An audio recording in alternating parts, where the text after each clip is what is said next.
আসসালামু আলাইকুম। সবাই কেমন আছেন? আশা করি সবাই ভালো আছেন। আলহামদুলিল্লাহ আমি ভালো আছি। মাসুম বিল্লাহ ইউএই দুবাই থেকে বলছি। মোবাইলটা হাতে একটা ভিডিও দেখতেছিলাম, আপনাদেরকেও দেখাই, তারপর আমি কথা বলতেছি। प्यारे भाई लोग, मेरे प्यारे बहन लोग, तुम लोग ये मैसेज हमारा ध्यान ध्यान से सुनो। आजकल ये बहुत होता है और अभी भी हरामी लोग करता है, क्योंकि इन लोग के पास जमीर नहीं है, इन लोग का गंदा खून है। इन लोग क्या करते हैं, कोई लाते बाहर मुल्क से, बोलते हम तुमको वीजा देगा या कुछ भी, वाकई वो वीजा देता है, तुम्हारे लिए कार्ड भी बनाते हैं, सब कुछ करते हैं, लेकिन आखिर में उन लोग बोलते हैं तुम जाओ रूम में बैठो, अभी काम नहीं, काम देगा। इन लोग क्यों ऐसा करते हैं? क्योंकि इन लोग जब 6 महीना होएगा ना, इन लोग सकते बैंक से लोन पकड़ेगा, तो इन लोग यही करते हैं। तो क्या करते हैं, तुम्हारा नाम से और लोग क्या भी तुमको बताएगा कि तुम लेबर नहीं है, तुमको हम लोग ये रखेगा मैनेजर या बहुत बड़ा ये चीज सुपरवाइजर कुछ भी, और तुम खुश हो जाएगा, ओ वाकई, और तुमको रूम में लोग 6 महीना बिताएगा, फिर तुमको लेके जाएगा बैंक, 1-2 लाख पकड़ेगा तुम्हारा नाम से, और वो लोग भागेगा, और कौन फंसेगा? आप लोग। तो ये नहीं सिर्फ मर्द लोग के साथ भी होते हैं, आजकल औरत लोग के साथ भी होते हैं। तो खुद को संभालो, तुम लोग के पास अकल है। एक आदमी तुमको वीजा देता है मैनेजर का या ये, और तुमको बिताते हैं रूम में, क्या के लिए? तुम लोग खुद सोचो, क्या के लिए? कि तुमको हेल्प करने के लिए? नहीं, ये एक चालाकी है इन लोग का, ये चोर लोग का, कि तुमको रखेगा, 6 महीना होएगा और वो लोग तुम्हारा नाम से लोन पकड़ेगा। तो ये चोर लोग से बचो मेरे प्यारे भाई लोग, मेरे प्यारे बहन लोग। और आखिर तुम लोग का मर्जी है, तुम लोग के पास आंख है, कान है, मुंह है, संभालो उसको और वापरो। नहीं सब किसी का बारे में तुम लोग समझते हैं सच है, सब आजकल चोर लोग है, क्योंकि लोग खून लोग का गंदा है। तो ये लोग आप लोग के साथ ऐसा करते हैं, तो संभालो ये चोर लोग से। ওনার ভিডিওগুলো কিন্তু আমি টিকটকে দেখি, অনেক পাওয়ার অফ শাহজাহ উনি কিন্তু আরব আমিরাতের, কিন্তু অনেক ভালো উর্দু বলে। তো ওনার ভিডিওগুলো দেখি অনেক সবসময়, এবং উনি যে কথাগুলো বলে আসলে বাস্তবের সাথে অনেক মিল আছে।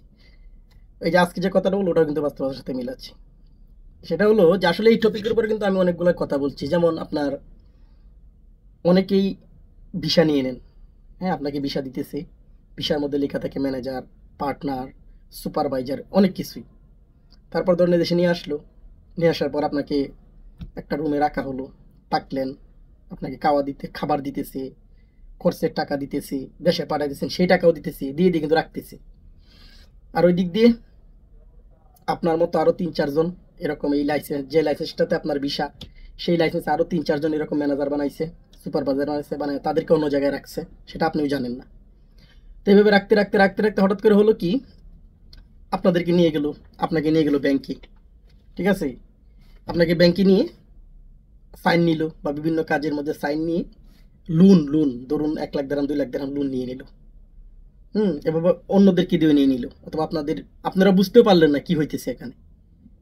পরবর্তীতে কি হলো, ওরা কিন্তু লোন নিয়ে চলে গেল, সব কিছু পড়লো আপনার উপর, কারণ আপনি এই লাইসেন্সের আপনি ম্যানেজার, এই লাইসেন্সের আপনি সুপারভাইজার, ওরা কিন্তু কিছুই না, লাইসেন্সটা বানাইছে আপনাদেরকে দিয়ে, এবং অথবা আপনি পার্টনার।